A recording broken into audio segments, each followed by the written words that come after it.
বাস্তবতার ভোটের হিসাব যাই হোক, সাম্প্রতিক সময়ে বিএনপির ঘাড়ের উপর নিঃশ্বাস ফেলছে জামাত, এবং জামাতে ইসলামীর এই নিঃশ্বাস ফেলাটা বিএনপি ভালোভাবে নিচ্ছে না, পছন্দ করছে না। পছন্দ না হওয়াই স্বাভাবিক।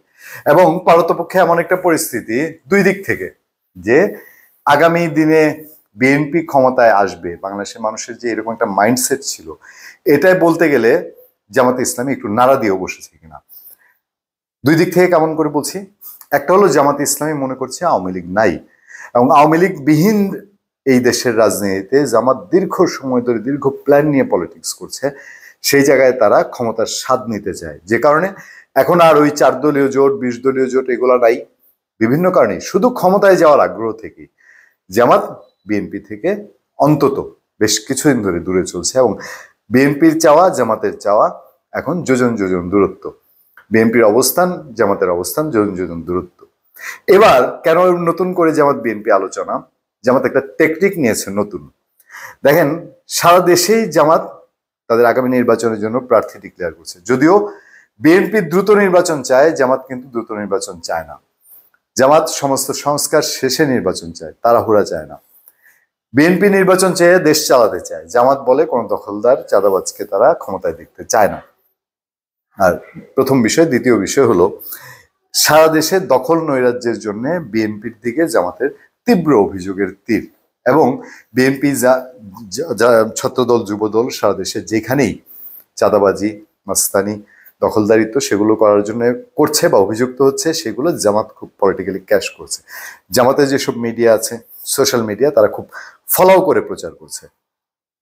সেসবের মধ্যে দিয়ে মানুষের মধ্যে একটা ধারণা জামাত প্রচারের চেষ্টা করছে যে বিএনপি আওয়ামী লীগ আপনি যাকেই ভোট দেন তারা তো একই রকম, জামাতকে ভোট দেন, জামাত চাঁদাবাজ মুক্ত বা জামাত দখলদার মুক্ত, সুশাসনের, ন্যায় শাসনের, আইনের শাসনের একটা দেশ উপহার দিবে। এই জায়গা থেকে বিএনপিকে পলিটিক্যালি চ্যালেঞ্জ রাখার জন্য বিএনপির টপ 6 সারা দেশেও যেরকম ডিক্লেয়ার করছে, বিএনপির একেবারে টপ 3 জন মানুষ, BNP chairperson Begum Khaleda Zia, acting chairman Tarique Rahman, মহাসচিব মির্জা ফখরুল ইসলাম আলমগীর, 3 জনেরই যে নির্বাচনী আসন, সেই নির্বাচনী আসনে জামাত তাদের প্রার্থী ঘোষণা করেছে, এবং তারা প্রতিদ্বন্দ্বিতা করার আশা ব্যক্ত করছে এবং প্রতিদ্বন্দ্বিতা করবে সেরকম বলছে। আপনারা জানেন যে ঠাকুরগাঁয়ে বিএনপি মহাসচিব মির্জা ফখরুল ইসলাম আলমগীরের যে নির্বাচনী আসন আছে সেখানে জামাত আজ থেকে আরো 2 মাস আগে, 3 মাস আগে জামাত তাদের প্রার্থী ডিক্লেয়ার করেছে, এবং সেই প্রার্থী সেখানে অ্যাক্টিভলি কাজ করছে। এবার বগুড়া, যেরকম আপনার মাদারীপুর, শরীয়তপুর, গোপালগঞ্জ আওয়ামী লীগের ঘাঁটি বলা হয়, বগুড়া বিএনপির ঘাঁটি নিঃসন্দেহে। সেই বিএনপির ঘাঁটিতে বিএনপি চেয়ারপারসন বেগম খালেদা জিয়ার যে আসন, সেই আসন বগুড়া 6 এবং 7 এতদিন পর্যন্ত, এবং এবার বলা হচ্ছে বগুড়া 7, যেটা বগুড়া সদর হলো 6 আর বগুড়া 7 হলো গাবতলী এবং শাহজাহানপুর, যেখানে BNP acting chairman Tarique Rahman election করতে পারেন আগামী নির্বাচনে। এই 2টি আসনে জামাত তাদের প্রার্থী ঘোষণা করেছে। এটা নিয়ে স্থানীয়দের মধ্যে বেশ কৌতূহল তৈরি হয়েছে। জামাত ইসলামী মনোনয়ন পাওয়া 2 প্রার্থী হলেন বগুড়া 6 আসনে, 6 শহর আসনে, যেটা মনোনয়ন পাওয়া জামাতের আমির ও সাবেক উপজেলা পরিষদের ভাইস চেয়ারম্যান অধ্যক্ষ আবিদুর রহমান সোহেল সদরে, এবং বগুড়া 7 আসনে বাংলাদেশ শ্রমিক কল্যাণ ফেডারেশনের সহসভাপতি ও রাজশাহী বিশ্ববিদ্যালয়ের সিনেট সদস্য মোহাম্মদ গোলাম রব্বানী।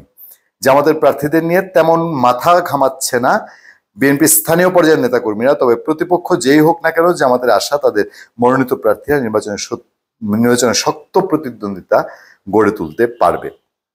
আমি শুধু জিসটা এখানে করতে চাই যে বগুড়াতে জামাত যে প্রার্থী দিয়েছে, জামাত সেখানকার মাঠের হিসাব জানে, জামাতের মাঠের হিসাব খুবই মুখস্থ। তবে বিএনপির চেয়ারপারসন এবং তারেক রহমানের আসনে জামাতের প্রার্থী ঘোষণা, মির্জা ফখরুলের আসনে আরো আগে ঘোষণা, এটাকে বিএনপিকে আরো মনস্তাত্ত্বিক কোনো চাপে ফেলার জন্য? ধন্যবাদ সবাইকে। ভালো থাকবেন, সুস্থ থাকবেন। সত্য করুন এবং সহনশীলতার সাথে আপনার সাথে আতিক রহমান, পূর্ণিয়া।